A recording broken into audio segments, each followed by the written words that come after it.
Kanding. Asang ka kutsara gamit mo kis-kis. Koy. Pero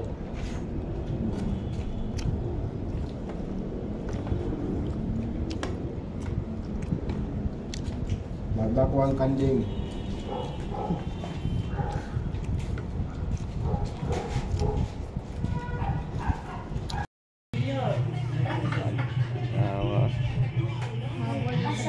Ada mas Jumar.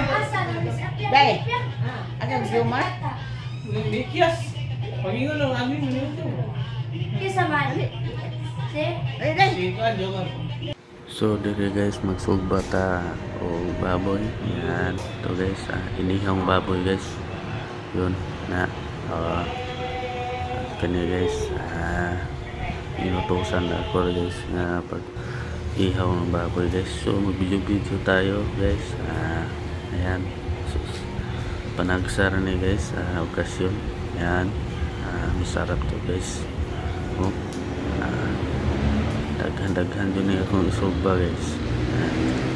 Sa mga Bisaya guys, isugba guys ang inihaw yan baboy. No? So mag-video lang tahan init po kayo guys. Yan mana kung sinugba na guys. Mantika guys terus katambo na isda. Na hindi mo kaugi baboy isda guys. Makita mo guys, daghan ni guys sugba di na ni mahurot. So siyempre disiplina na nato guys kay mga na ta.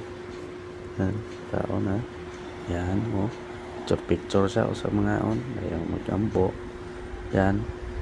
Sige na mga mo guys. Yan ito na pansit yo yan napali iyo kayo ng mong pagkaon guys. Isda yan lato sana kinilaw yan mo na yung mga kuwan sa mga pinobre guys kaon guys pakals ba yan. So guys panoorin nyo ang video ko guys. Salamat.